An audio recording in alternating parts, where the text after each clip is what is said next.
Reece's rescue mission for Trinity turned into a nightmare, the warlocks trapping them with illusions of their deepest fears. They escaped, but Trinity remains lost. How did the warlocks know their fears? What did the Guardian's warning, "Beware the mirrored path," mean? They now head to an ancient warlock enclave, hoping for answers. What new traps await them there? Will they find Trinity, or be consumed by their own anxieties? The journey to the eastern cliffs was grueling. They were walking straight into another warlock-infested territory, and this time, Reece was ready, his senses heightened, his resolve steel-clad. Elias was the first to sense the subtle shift in the magical weave. He raised a hand, signaling them to stop, his eyes scanning the treacherous terrain. "We're here," he announced, his voice low and grave. Juniper rolled her shoulders, loosening the tension in her muscles. "So what are we looking for?" she asked, her voice sharp and focused. Elias glanced at Reece, his expression grim. "Anything that tells us where they took her." Reece exhaled sharply, the breath catching in his throat. "Then let's get to work," he said, his voice laced with determination. He couldn't afford to hesitate. Trinity's life depended on them. They split into pairs. Vincent and Noah, the pragmatists, tasked with scanning the outer perimeter, searching for any sign of recent activity. Juniper, Elias, and Reece moved into the heart of the ruins, where the echoes of the past were strongest. Inside, the air was thick with memories, the weight of centuries pressing down on them. The walls bore old runes, flickering with residual magic, like embers in a dying fire. Elias ran his fingers along the cold stone, whispering an incantation, his voice a low, rhythmic chant. A shimmer of energy pulsed beneath his touch, revealing faint echoes of the past, fragmented images of rituals and dark ceremonies. A voice drifted through the chamber, a whisper, distorted and eerie, like a phantom caught in a breeze. "She was never meant to be found," it hissed, the words echoing through the desolate space. Reece's breath hitched, his heart pounding in his chest. "That's warlock magic, a memory trap," he said, his voice tight. Elias nodded grimly, his eyes dark. "And it means we're close." They wanted to leave a warning. Vincent and Noah, meanwhile, had found the first real clue. A trail of old blood leading away from the ruins, dried and nearly erased by time, a faint stain against the gray stone. But it wasn't human blood. The scent was alien, metallic, and charged with magic. Noah knelt, touching the ground, his fingers tracing the faint trail.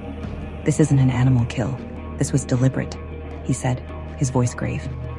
Vincent frowned, his brow furrowed in concentration. "A sacrifice?" Noah's jaw tightened, his eyes narrowed. "Or a marking, a way to track someone through magic, a beacon." Vincent's stomach twisted, a cold dread settling within him. "You mean they're tracking her?" Noah exhaled sharply, his expression grim. "Or she's the one being used to track something else, something far worse." Elias froze suddenly, his body rigid as his mind touched the remnants of the magic embedded in the ruins, delving deeper into the psychic imprints. He saw glimpses of twisted forms, of dark rituals and unfathomable power. Then his eyes snapped open, horror flashing across his face, his skin pale. "We need to leave, now," he said, his voice urgent. Reece grabbed his arm, his grip firm. "What did you see?" Elias shook his head, his eyes wide with fear. "Not here. We have to move before they realize we've been watching, before they close the trap." Juniper's expression hardened, her daggers gleaming in the dim light. "Who?" Elias swallowed hard, his throat dry. "The ones who took Trinity aren't just warlocks. There's something worse, something cursed." The moment the words left his mouth, the ground trembled beneath them, the ancient stones groaning in protest. The air crackled with malevolent energy, and the warlocks, or whatever they were, found them first. Shadows erupted from the ruins, figures cloaked in darkness moving faster than the eye could track, their forms shifting and blurring like phantoms. Spells crackled through the air, slamming into stone, sending debris flying in all directions. Reece shifted mid-motion, his claws slashing through the nearest attacker, a dark shape that seemed to flicker in and out of existence. But something was wrong. Their magic didn't just attack. It latched on, draining, pulling, leeching away his strength. Vincent shouted as one of them grabbed his arm, its grip like iron. His body jerked violently, his energy draining away before Reece tore the warlock off him, the creature hissing in frustration.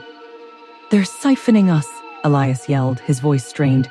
Don't let them touch you. Juniper cursed, driving her daggers into one's chest, the blades sinking deep. But instead of falling, the warlock only grinned, its eyes glowing with malevolent light, its body absorbing the attack like it had never happened, the wounds closing instantly. Reece's mind raced, adrenaline coursing through his veins. They weren't just fighting warlocks. They were fighting something that couldn't die, something that fed on their magic, their very essence. Who were these dark creatures? Why did they want Trinity? And would anyone get out alive? Hey, I am Trinity. Want to know what happens next? Then click the link in the description below and download the Pocket FM app and listen to the exciting episodes of Chosen by Fate, Rejected by the Alpha.